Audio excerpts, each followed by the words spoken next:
am here with director Peter Hedges, who is here at the Philadelphia Film Festival with his film Ben is Back, starring his son Lucas Hedges. So Peter, I saw an interview where you said, I've waited my whole life to make this film. Would you elaborate a little bit on that for me? I wanted to make something urgent and raw, and make something that dealt with something that I think is of paramount importance: how we treat each other, how we help each other, how we deal with this epidemic that is shattering families in our country. So true. That is true. I wanted to make an impactful film that maybe helps people. I really appreciate that. And to bring it up a little bit, and you'll have to go back. You'll have to go back a little bit, but About a Boy is like one of my all-time favorite movies. I've seen it like, I just watch it and watch it and watch it. What are some of your fondest memories of adapting that Nick Hornby screenplay? My happiest moments were the time I spent in London with Nick. He would, speaking of music, Nick Hornby, you know, is just a demigod of music. And he would buy me all these amazing CDs. I'd never heard Radiohead before. I'd never heard Blur before. So he introduced me to all these musicians and music. And music is such a fuel for what he does. So I can say, and also just getting to swim around in his prose. I mean, he's such a beautiful writer. And I'm a novelist, but when I read that novel, I wished I'd written that novel. So I think we all do. Yeah, that is great. Thank you so much. Thank you for being here. Thank you for coming. Ian, would you come up? Is Ian Bloom, our editor?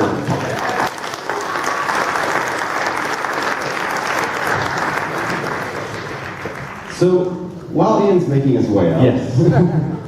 Let's start with, I think I want to start with the elephant in the room. Let's talk about Lucas. Okay. Lucas. Can you talk about kind of the process of getting him involved, and you know, was it a no-brainer? Was it just bringing him on? Did you write it for him in mind? Or? Well, he was never going, he made it pretty clear after the disastrous experience when he played a small part in Dan in Real Life when he was 8 years old, that he would never, ever be in a movie with me that I was a part of again. So I never imagined he would do the film. I did want to write a script that I have the great gift of being the father of two young men, and I wanted to write something that I thought they'd be proud of, because they were little, particularly my older son, like, well, do you have to keep making movies for Disney? Can't you get back to Pieces of April and Gilbert Grape? And, so anyway, Lucas, I'm sure I was imagining him in the part, but I never thought he would do it. He wasn't even available for when I knew we were going to try to shoot the film. It wasn't until Julia read the script and signed on, and then started explaining to me why Lucas had to do the part. And I said, well, he's not available, and he doesn't want to work with me. And she started sending texts. She has 3 beautiful children. One of them has red hair, and she would send pictures of her with her red-haired son and say, look how good I am with red-haired boys. And my wife was like, do not show that to Lucas. That will put pressure on him. And at that point, the play he was going to do had gone away. So he was available, but finally I said, I'm going to have to show this picture because Julia's going to be really angry if I don't. And I did, and he was very touched by that, and I think the idea of working with her was so exciting, and that he really believed in what the story was. So the question was about the research you did to get the details right in terms of the opioid crisis. Right. After Philip Seymour Hoffman overdosed and died, my favorite actor ever, and then a friend soon after, a very good friend, overdosed and died, and then a family member nearly overdosed and died, and then my family rallied, and she went through detox, and she's now several years clean. I was awakened to the heroin opioid aspect of addiction. Although I grew up in a family of addicts. My mother was an alcoholic. She's no longer living. And I also saw my mother get sober when I was 15. And then I watched her for 22 years save hundreds and hundreds and hundreds of lives.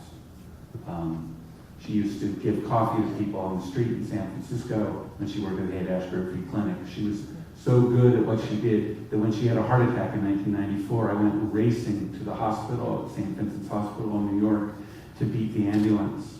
And I'm waiting for the ambulance and a doctor's standing there. And he says, "You must be Peter."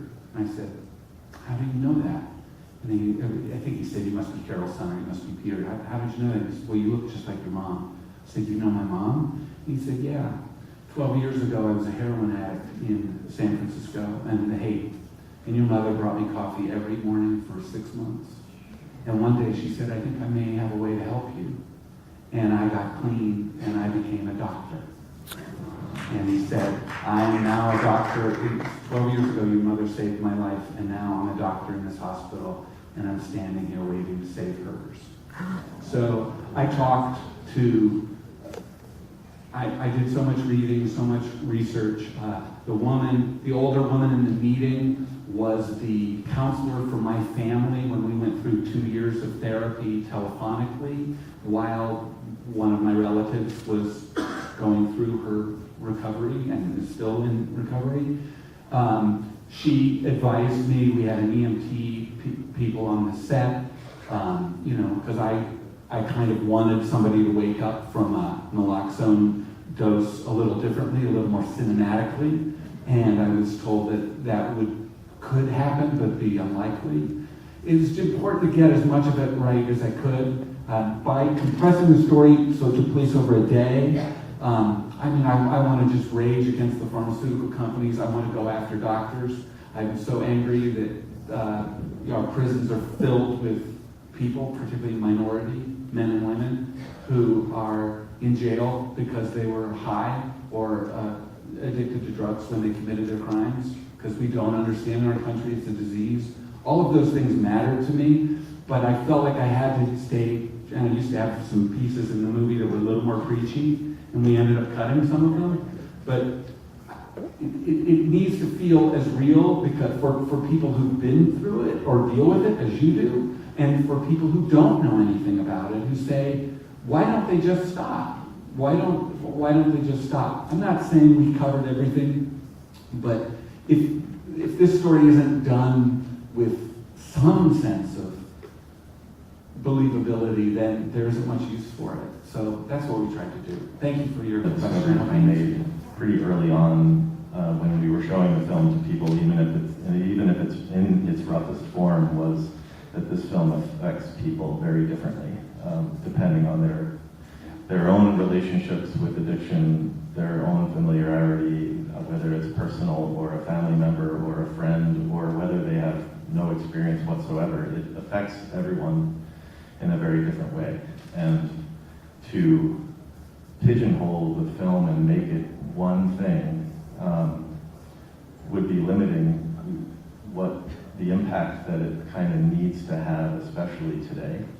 And I think by keeping our door open and by constantly, kind of bouncing it off of people, and some people were just not ready for it. Like, some people didn't even know what they were getting into. You go to see some of Peter's older films, and the way this film opens, it kind of sets you up for another Peter Hedges experience, and then all of a sudden you realize, wait a minute, someone's turning up the heat in here. And all of a sudden I don't trust this kid, and I don't know, I'm just waiting for him to betray me, and I think people have their own relationships with that. And I think, our process really kind of tapped into that and made this film work on that level. You had suggested we watch the film again, which is okay with me, because I loved it. Oh, thank you. You're my favorite person. What I would like you to tell me, you and the rest of us, is one example of how the editor changes what's happening in a way that makes it totally different than the way it was originally filmed or see. So the question was one example of how the editor, changes what's happening in a way that is impactful to the film, to what the original vision is versus what we end up seeing on screen. Right. I mean, my brain is exploding with so many examples.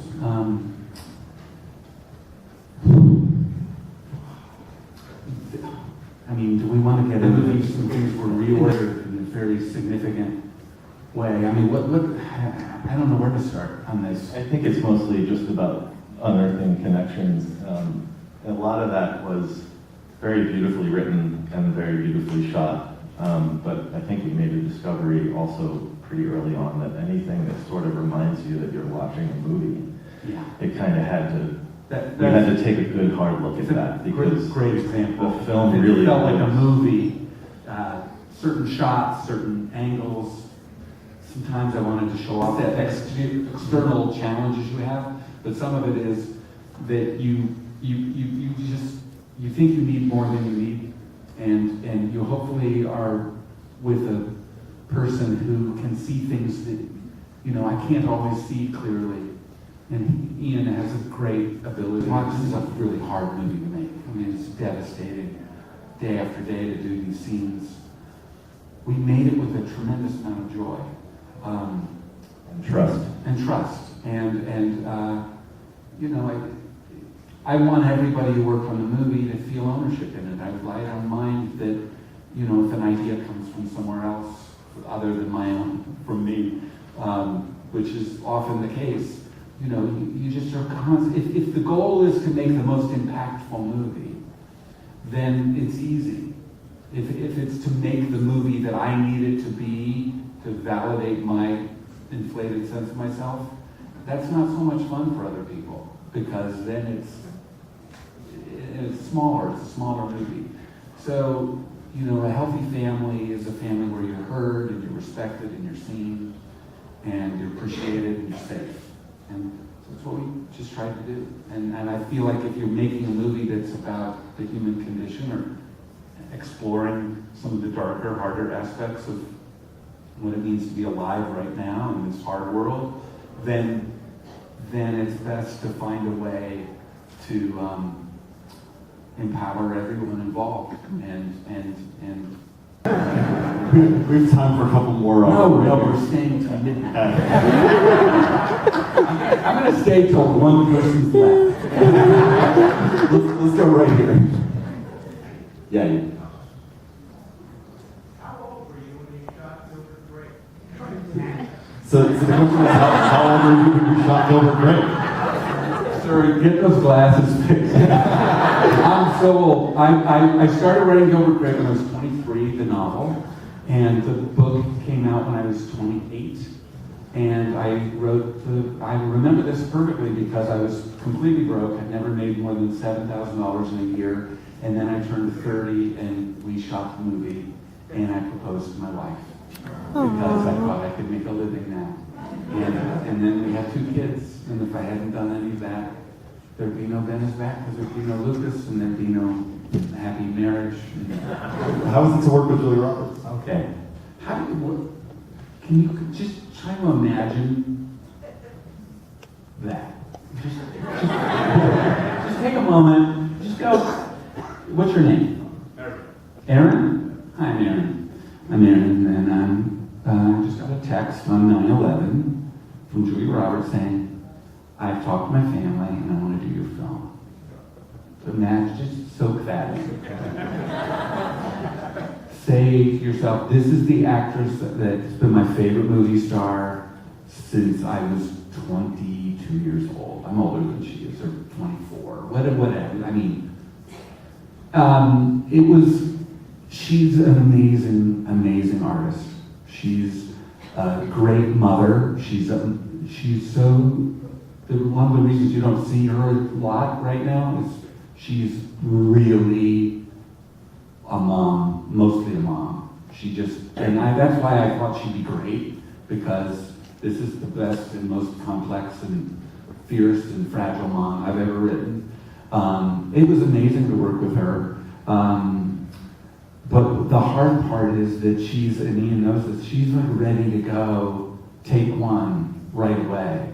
And I once know a guy who played basketball with Magic Johnson in a pickup game, and he said it was uncanny. He knew where to throw like he would put the ball always in my hand, right it, and I never knew the ball was coming, and then it was right there, and I kept missing shots because it was like, and I felt like half of the shoot I was missing shots all the time, and so, but what I love about her is her ferocity.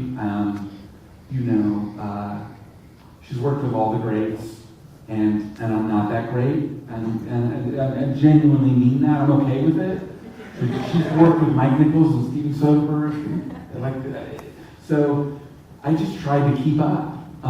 But she left it all on the screen. I mean, she brought it every day, so it was pretty great. Hey, thank you so much. My name's Andrew Berkey, and I'm a person in long-term recovery. I'm coming up on 17 years from a heroin use.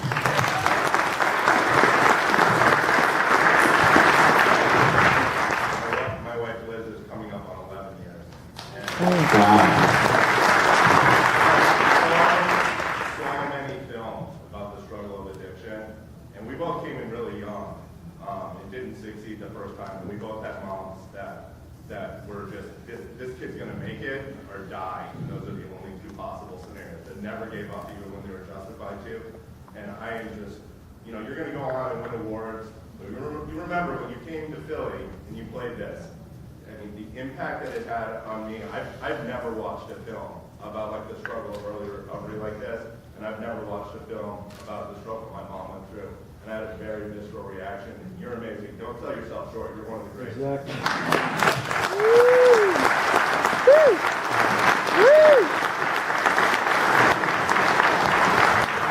I just want you to know that, and I mean this, when I made this film, when we made this film, and I said this to Ian, and I say it all the time, I said the only award I want, the only thing I want is for one person at some point to tap me on the shoulder and tell me what you just told me.